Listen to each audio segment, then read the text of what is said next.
E vocês estarem aqui me deixa muito esperançosa, porque o tema do nosso congresso é o processo na construção do Estado Democrático de Direito. O Estado Democrático de Direito é um projeto inacabado, né, em constante construção por nós. Né? Então, a gente tem que assumir o nosso papel de que nós temos que repensar, refletir algumas questões no processo penal. E o meu tema é o livre convencimento motivado. Alguns podem se perguntar, mas o livre convencimento motivado não está superado com a Constituição da República de 88? Ou então, quem é do processo civil pode estar se perguntando, bom, teve uma reforma recente que já superou o sistema do livre convencimento motivado, mas no processo penal, infelizmente, né, o contexto é diferente, não deveria ser, porque todo processo constitucional tem a sua base principiológica na Constituição. Então, em que pese o nosso Código ser de 41, todas as normas deveriam ser filtradas, serem interpretadas em conformidade com a Constituição. E, vindo para cá hoje, eu fui surpreendida com uma fundamentação da decisão de uma juíza de São Paulo, em que, quando uma pessoa é presa, a polícia deve informá-la dos seus direitos fundamentais, dentre eles o de permanecer em silêncio. Então, essa pessoa investigada, né, que foi presa em flagrante, ela, então, resolveu exercer o seu direito ao silêncio. Então, na fase de investigação, ela não respondeu nada, o depoimento dela não consta nada, apenas que ela exerceu o seu direito ao silêncio. E maior surpresa foi a minha, hoje, né, tornou-se pública na mídia a decisão dessa juíza de que houve a condenação dessa pessoa, ou seja, um sujeito de direito, não é mais objeto de investigação, porque, segundo a juíza, ainda que João ou Antônio tenha exercido seu direito ao silêncio, a juíza pode formar a sua convicção e entender que qualquer pessoa que seja realmente inocente, ela tem que proclamar a sua inocência. Então, quando na fase de investigação, o investigado se diz, olha, eu não vou responder nada agora, apenas em juízo, para essa juíza, está mais do que nítido que aquela pessoa é o quê? Culpada. E isso me deixou muito mais preocupada, porque os meus casos paradigmáticos eram a sentença Marie Claire, que o juiz fundamenta na atriz Paola Oliveira, né, que todo mundo já conhece, mas foi, gente, uma decisão recente, agora de setembro, uma juíza de São Paulo, ela fundamenta uma condenação por tráfico, dizendo que já que o investigado, na fase de investigação policial, em que não há produção de prova judicial, né, que a prova é na fase da audiência de instrução e julgamento, no processo, ele resolveu não dizer nada, permanecer em silêncio, exercer um direito constitucional, ela, então, pode interpretar aquilo em prejuízo do réu e condenou ele. E mais, está escrito na fundamentação, a razão de decidir da juíza é justamente o exercício do direito ao silêncio. Então, o tema é relevante, o tema é atual, e, então, vamos dar início, a partir desse exemplo, né, de como superar o sistema do livre convencimento motivado. O Código de Processo Penal, no artigo 155, que foi recentemente alterado em 2008, vai dizer que o juiz formará a sua convicção pela livre apreciação da prova judicial produzida em contraditório, não podendo fundamentar sua decisão exclusivamente em elementos informativos colhidos na fase de investigação. Bom, o juiz vai formar a sua convicção pela prova produzida em contraditório. Mas eu pergunto a vocês, quando que o juiz forma a sua convicção sobre o fato penal? É no momento que ele tem o primeiro contato com o caso, que é na fase de investigação. Então, a convicção do juiz é formada na fase de investigação, quando ele vai decidir sobre uma medida cautelar, sobre uma prisão, ou uma liberdade condicionada, com medidas cautelares diversas, ou quando ele vai receber a denúncia. Então, ele já imagina, ele já cria uma imagem mental do fato e já levanta uma hipótese. E, normalmente, essa hipótese é no sentido de quê? De uma provável condenação. Então, o princípio da presunção de inocência, ele é invertido, ou seja, eu presumo a culpa e o investigado, o réu, que então, o quê? Ele comprove a sua inocência. Professora, de onde você tira isso? Tem estudos nesse sentido? Porque como é que você vai estudar o inconsciente do juiz? Será que é isso mesmo? Bom, a psicologia comportamental cognitiva estuda, vai dizer que tem a teoria da dissonância cognitiva, que vai falar que quando uma pessoa, qualquer ser humano, juiz, tem um contato com um fato, ele vai, então, criar uma imagem mental sobre aquele caso. E, então, todos os elementos que comprovarem, confirmarem aquela hipótese que ele previamente imaginou, ele vai o quê? Supervalorizar. E as informações dissonantes, contrárias, ele não vai nem perceber ou vai subvalorizar. Então, vejam que o artigo 155, ao permitir que o juiz fundamente sua decisão com elementos colhidos na fase de investigação, desde que não exclusivamente, está dizendo assim, o juiz forma sua convicção na prova judicial, mas a fundamentação pode ser na fase de investigação, desde que corroborado com o que foi produzido na fase processual. Mas não tem como eu separar as duas coisas. A convicção do juiz é formada na fase de investigação. Então, o jurista alemão, o Schumann, ele fez uma pesquisa empírica com juízes, né, e com promotores. Eles tiveram acesso ao mesmo fato, ao mesmo caso penal. Alguns tiveram acesso aos elementos colhidos na fase de investigação e outros apenas tiveram um contato inicial com o caso na audiência de instrução e julgamento. E, então, foi comprovada a hipótese que o Schumann levantou, da teoria da dissonância cognitiva, que quando você não tem um contato inicial na fase de investigação, você presta mais atenção à prova produzida em audiência. Você não tem o quê? Você não desenvolveu um quadro mental paranoico anterior, nenhum primado de hipótese sobre os fatos, que o Franco Cordeiro estuda no procedimento italiano, no processo italiano. Então, nós temos que alterar novamente o artigo 155, porque a fundamentação da decisão tem que ser apenas e exclusivamente no que foi produzido na o quê? Na audiência de instrução e julgamento, na fase processual, em que você tem o Ministério Público atuando, o defensor, o advogado e o juiz decidindo. E nós temos que mudar também a perspectiva no processo penal de que a prova é para convencer o juiz.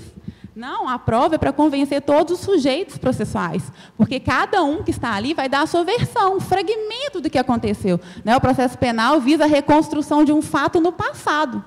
Né? Tirando o acusado e a vítima, que estavam realmente presentes, todos os demais sujeitos eles vão ter o quê? Acesso ao que aquela pessoa disse que aconteceu, ou que a testemunha ouviu ou presenciou. Então, são fragmentos. Tem um juiz em Santa Catarina que ele fala, o Alexandre Moraes da Rosa, que ele, enquanto juiz, toma muito cuidado quando a testemunha chega com uma versão, uma narrativa completa, com início, meio e fim. Porque a testemunha não está preparada para ser testemunha. Aconteceu o crime, então ela vai ter o quê? Fragmentos do que aconteceu. E, então, com base nesses fragmentos, né, o processo serve para isso, ou seja, reconstruir o que aconteceu no passado. Tá? Então, as partes do Ministério Público vai apresentar a sua versão do fato, a defesa vai apresentar a sua versão do fato e o juiz vai decidir. Mas hoje não se admite mais uma decisão do juiz pautada em argumentos que não foram debatidos durante o processo. Professora, não admite, mas essa juíza mesmo aí que você disse que a decisão dela está na mídia hoje cedo, ela fundamentou a decisão condenatória dizendo que ela tem liberdade em motivar a sua decisão. Então, ainda que a Constituição diga uma coisa, ela, enquanto autoridade, pode discordar e pode se convencer de que a condenação é mais correta, é mais justa, porque qualquer pessoa que se realmente é inocente, ela tem que se autodeclarar inocente. Então, e no processo civil, como que é abordada essa questão? O artigo 489, parágrafo 2º, ele vai tratar da fundamentação das decisões. Vocês viram o que o legislador fez? Tarifou para o juiz o que não é uma decisão devidamente fundamentada. Nós chegamos num ponto de que a gente tem que dizer para o juiz, olha, o que você está fazendo, apenas trazendo artigos do Código de Processo Civil, ou utilizando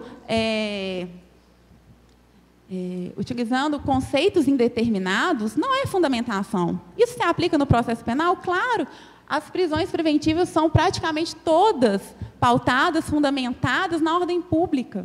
Isso é fundamento, né? E, então, o meu tema, superando o livre convencimento motivado, retorno à prova tarifada, é porque no liberalismo processual, gente, que se a gente pensar, o movimento processual sempre foi um movimento de pêndulo. Uma hora o liberalismo processual, em que o juiz ele tinha um papel passivo, as partes tinham um papel ativo no processo. Então, o juiz não interpretava nada. Ele pegava o código, e se o código dissesse que a confissão é a rainha das provas, e se o réu confessou, ele tem que condenar, ainda que ele entenda, que ele interprete diferente. Ou então, tendo duas testemunhas com versões próximas ou idênticas, ele tem que condenar, ele teria que condenar. Está tarifado, sim, no código. Bom, esse sistema, né, deu margem, a prova era obtida por meio de tortura, é o sistema inquisitório, que você já conhece. Então, num outro extremo, né, veio o quê? A socialização do processo, com uma ênfase na atuação do juiz, o juiz podendo produzir prova de ofício, o juiz podendo atuar no processo.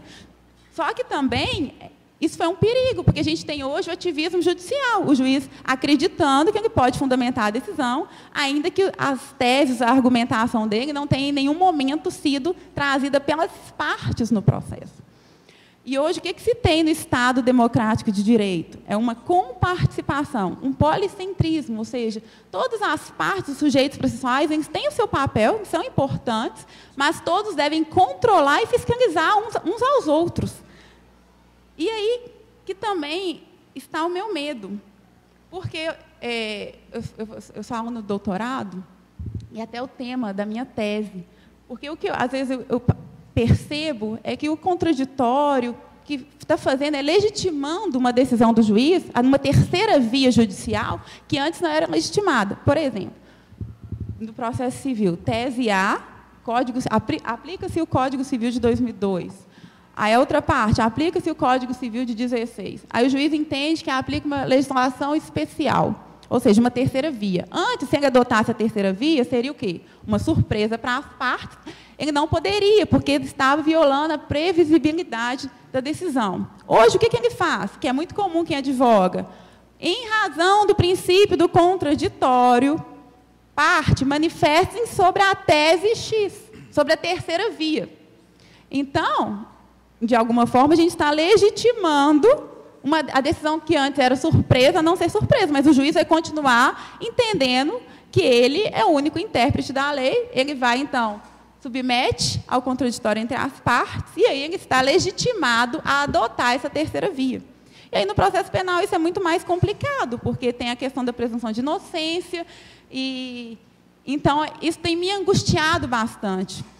E por isso que, então, meu questionamento, nós vamos retornar, nós vamos fixar critérios, positivar novamente critérios para o juiz, para que ele fundamente a decisão de maneira adequada? Nós vamos dizer para ele que o depoimento policial não pode ser simplesmente lido, né, na audiência de instrução e julgamento, que isso não é prova produzida em contraditório? E outra coisa, um outro questionamento, como que a gente pode manter um juiz imparcial no momento de valorizar provas que ele mesmo produziu durante o processo? Vejam aí que há um contrassenso. O Código de Processo Penal permite ao juiz produzir provas de ofício e vai ser ele quem vai valorizar essa prova produzida. No processo penal tem um princípio indúbio pro réu, ou seja, na dúvida o juiz tem que fazer o quê?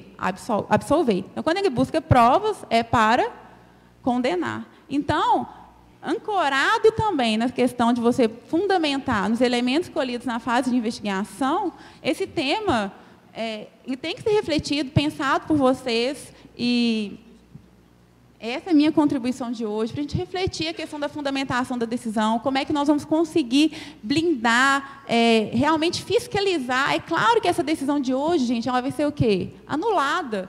Porque ela fere a Constituição, os tratados internacionais de direitos humanos, mas a gente não precisa chegar a essa fase. O juiz ele tem que entender o seu papel, ele tem que saber que ele está limitado pela argumentação das partes, que adotar a terceira via, ela tem que ser uma terceira via, mas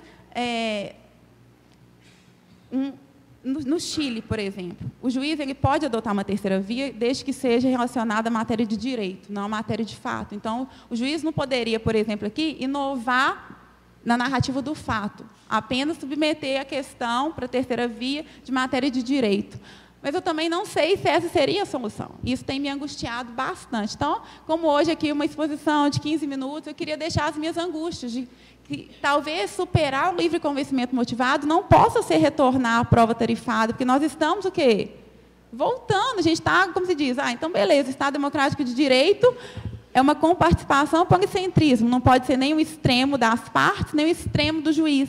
Mas a gente está voltando ao liberalismo processual, a gente está voltando ao sistema da prova tarifada, porque se a gente fizer no processo penal o que o processo civil está fazendo, de dizer para o juiz que não é fundamentação, ou de dizer para o juiz que é contraditório, ou ter que dizer que o juiz prevento, ou seja, o juiz que tomou, que teve um contato inicial, não pode julgar o processo, a gente tem que criar essas normas, é muito complexo também.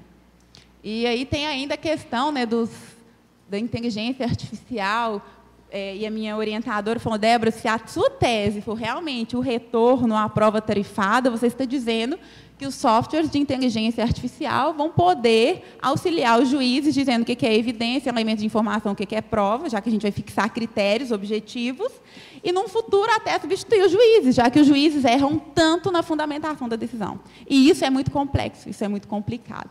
Então, está aí o meu compartilhamento com vocês, as minhas angústias que eu estou enfrentando no meu doutorado. Espero ter contribuído, espero que vocês possam, então, nós possamos juntos construir esse Estado democrático em que o processo realmente seja uma garantia constitutiva de direitos fundamentais, que o acusado seja condenado, se for para ele ser condenado realmente, se houver provas, que ele seja condenado, né? Que não é discurso garantista, a professora é garantista, ninguém pode ser condenado. Não, é que haja um devido processo, que seja respeitado todas as garantias daquela pessoa, e se, ao final, provada a sua culpa pelo Ministério Público, condenação. Se houver dúvida, juiz, você não pode buscar provas, absolva, né? Esse é o bônus e o ônus do Estado democrático de direito. Então, eu agradeço, né, vocês por estarem aqui e agradeço também novamente o convite.